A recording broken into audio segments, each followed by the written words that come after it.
Hello students, I am Deepti Rangnani. Today we will deals with quantum chemistry, and in this series today we will study about wave mechanics. तरंग यांत्रिकी क्या है। जैसा कि हम पिछले लेक्चर्स में पढ़ चुके हैं कि प्रकाश की द्वितीय प्रकृति होती है और इसको देखते हुए डी ब्रोगली ने यह बताया कि उचित अवस्था में द्रव्य के कण जैसे कि प्रोटॉन, इलेक्ट्रॉन, न्यूट्रॉन वो सब तरंग की भांति व्यवहार करते हैं। तो जो ड्वेल नेचर होता है वो केवल प्रकाश में ही नहीं बल्कि द्रव्य के कणों में भी होता है। और इस प्रकार वे तरंगे जो कि द्रव्य कणों जैसे कि इलेक्ट्रॉन, प्रोटॉन, न्यूट्रॉन आदि से संबंध होती हैं उसे हम मैटर वेव्स या द्रव्य तरंगे या डी ब्रोगली तरंगे कहते हैं। डी ब्रोगली की परिकल्पना जो है वो वह विज्ञान है जो कि परमाणुीय और अपरमाणुीय कणों की गति को तरंग रूप में प्रदर्शित करती है। तरंग यांत्रिकी का उपयोग स्थूल कणों के लिए किया जाता है। तरंग की स्थिति और गति का वही मान आता है जो कि चिरसम्मित यांत्रिकी के द्वारा आता है, लेकिन सूक्ष्म कणों के लिए ऐसा नहीं होता है। चिरसम्मित यांत्रिकी की अपेक्षा तरंग यांत्रिकी का सबसे बड़ा लाभ यही होता है।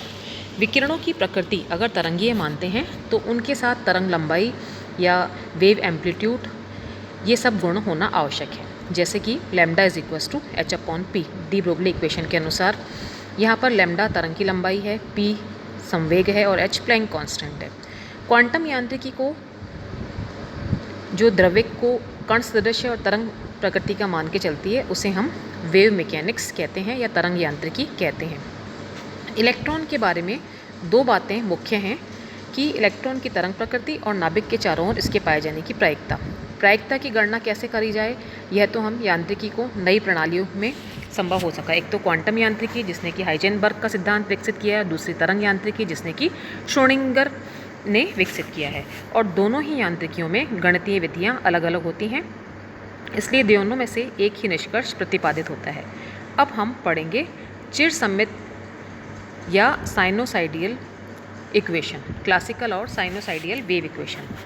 अब हमें पता है कि इलेक्ट्रॉन तरंग की भांति व्यवहार करता है, अतः प्रत्येक कक्ष में इलेक्ट्रॉन का अस्तित्व एक अप्रगामी तरंग के रूप में होता है और इसके साथ एक निश्चित तरंग लंबाई संबंध होती है। इलेक्ट्रॉन तरंग की तुलना हम तने हुए तार से कर सकते हैं या तनी हुई डोरी में उत्पन्न तरंग से कर सकते हैं।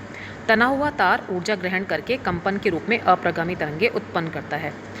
इलेक्ट्रॉन तरंग को चिरसम्मित यांत्रिकी के अनुसार एक गणितीय समीकरण जिसे कि हम x डायरेक्शन में लिख सकते हैं, del two phi upon del X square is equals to 1 upon V square del two phi upon del T square. यहाँ पर v तरंग का वेग है जो तरंग x दिशा में आगे बढ़ रही है और ये सेकेंड ऑर्डर डिफरेंशियल इक्वेशन है। इसमें दो वेरिएबल्स हैं x और t। x दूरी है, t समय है और आयाम फाई जो है वो x और t दोनों पर निर्भर कर रहा है और जो फाई है वो विस्थापन को बता रहा है। अब जो इक्वेशन लिखी है हमने del two phi upon del X square is equals to 1 upon V square del two phi upon del T square, ये एक विमीय तमक समीकरण है। इसको हल करने के लिए हम दोनों जो वेरिएबल्स हैं उनको अलग अलग तरह से प्रदर्शित कर सकते हैं, जैसे कि phi is the function of X and T, phi is equals to F X and G T. F जो है फंक्शन है एक्स का और जी जो है फंक्शन है टी का। अब एफ एक्स जो है एक्स निर्देशांक का फलन है और जी टी जो है वो टाइम का फलन है। अब अप्रगामी तरंग जिसकी तुलना तनित तार से की गई है उसको हम लिख सकते हैं G T is equals to A sine 2 pi nu T. Phi लिख सकते हैं phi equal to F X A sine 2 pi nu T. तो हम del phi by del T निकालेंगे, एक बार डिफरेंशिएशन करेंगे तो यहाँ पर टी चूँकि साइन वाले में इन्वॉल्व है तो साइन का डिफरेंशिएशन हो जाएगा कॉस 2 पाई न्यू टी और टी का डिफरेंशिएशन 1 होगा और 2 पाई न्यू ये जो कॉन्स्टेंट्स हैं वो बाहर आ जाएंगे। तो हम लिख सकते हैं del phi by del T is equals to F X 2 pi nu A cos 2 pi nu T. अब हम दोबारा डिफरेंशिएशन करेंगे del two phi upon del T square का, तो वापस से कॉस का माइनस साइन हो जाएगा, वापस से 2 पाई न्यू मल्टीप्लिकेशन में आएगा तो यहाँ पर del two phi upon del T square is equals to F x 4 pi square nu square a minus sine 2 pi nu t आ जाएगा।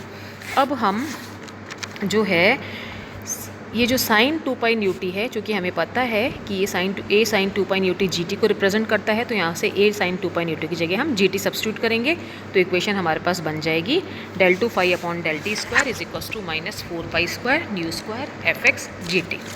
अब हम जो इक्वेशन पहले हमने लिखी है उसको हम x के संदर्भ में दो बार अवकलित करेंगे, तो del 2 phi upon del x square is equals to आ जाएगा del 2 fx gt upon del f square, मतलब gt बाहर निकाल लेंगे और del 2 fx upon del x square आ जाएगा। अब हम इन सारी इक्वेशंस जो 71, 75 और 76 हैं इनको मिलाएंगे तो हमें प्राप्त होगा gt del 2 fx upon del x square is equals to minus 4 pi square nu square fx gt upon nu square v square. इसमें दोनों तरफ gt को कैंसिल करेंगे, हमारे पास इक्वेशन रिड्यूस होके आ जाएगी del 2 fx upon del x square is equals to minus 4 pi square nu square fx upon v square. अब हम v की जगह लिखेंगे न्यू लैम्डा, तो अब v की जगह न्यू लैम्डा सब्स्टिट्यूट करेंगे तो v की जगह आ जाएगा, v स्क्वायर की जगह आ जाएगा न्यू स्क्वायर लैम्डा स्क्वायर। अब यहाँ पर न्यू स्क्वायर से न्यू स्क्वायर कैंसिल होकर के इक्वेशन आ जाएगी del 2 fx upon del x square minus 4 pi square upon lambda square fx। अब हम चूँकि ये जो इक्वेशन पढ़ रहे हैं उस तरंग के लिए पढ़ रहे हैं जो कि x डायरेक्शन में गति कर रही है। अगर मान लो इलेक्ट्रॉन जो कि स्पेस में गति कर रहा है, इसके लिए हम त्रिविमीय इक्वेशन लिख सकते हैं। इसके लिए हम fx को शाई से बदलते हैं, यानी हम fx की जगह लिखेंगे शाई x, y और z। और अब हम अगर पूरी इक्वेशन लिख सकते हैं श्रोडिंगर इक्वेशन, तो उसको हम लिख सकते हैं del 2 psi upon del x square plus del 2 psi upon del y square plus del 2 psi upon del z square plus 4 pi square upon lambda square psi is equals to 0। तो ये जो equation लिखी है वो सभी प्रकार के कण जैसे कि इलेक्ट्रॉन, प्रोटॉन, एटम्स, फोटॉन्स इन सब के लिए उपयोगी है। इसके बाद हम पढ़ेंगे श्रोडिंगर इक्वेशन। श्रोडिंगर ने समीकरण की जो व्युत्पत्ति है वो व्युत्पत्ति समीकरण गणितीय जो समीकरण है हमने अभी पढ़ी है जो समीकरण, उससे और प्लस डी ब्रोगली इक्वेशन को मिलाकर की गई है। इसमें हम इलेक्ट्रॉन की कुल ऊर्जा को उसकी गतिज ऊर्जा और स्थितिज ऊर्जा के योग के रूप में हम मान सकते हैं। जैसे कि हम लिख सकते हैं इलेक्ट्रॉन की कुल ऊर्जा is equals to E is equals to half M V square, E equal to half M V square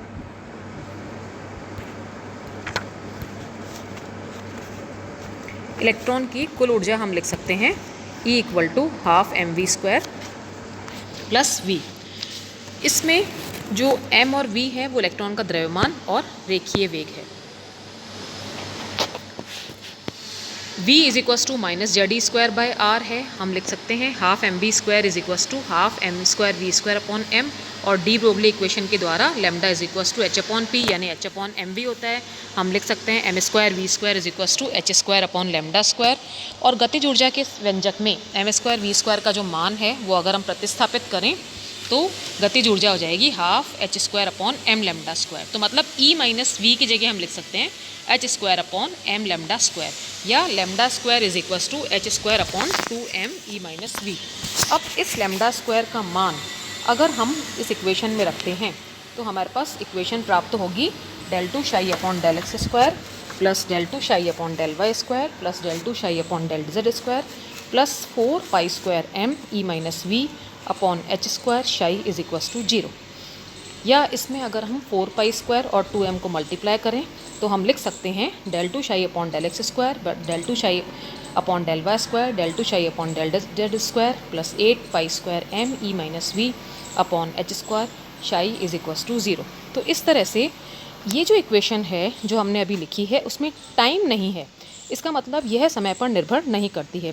इसे हम time independent Schrodinger wave equation कहते हैं, और यह श्रोडिंगर की तरंग समीकरण है जो कि तरंग यांत्रिकी का आधारभूत स्तंभ है, और इसको श्रोडिंगर ने व्युत्पन्न किया था, और इसको हल करने के लिए शाई के मान प्राप्त होते हैं। तो आज अपन ने क्या पढ़ा है, आज हमने वेव मैकेनिक्स स्टार्ट की है। इसमें सब वेव मैकेनिक्स का इंट्रोडक्शन के साथ साथ क्लासिकल और साइनोसाइडिकल वेव इक्वेशन पढ़ी है, उसके साथ साथ हमने श्रोडिंगर इक्वेशन का अध्ययन किया है। आगे जो क्वांटम मैकेनिक्स के चैप्टर में हम physical significance of wave function पढ़ेंगे, हैमिल्टोनियन ऑपरेटर्स पढ़ेंगे, प्रॉपर्टीज़ ऑफ शाई पढ़ेंगे, और क्वांटम मैकेनिकल प्रिंसिपल में संकारक और संकारिकों की बीजगणित का अध्ययन करेंगे। Thank you very much.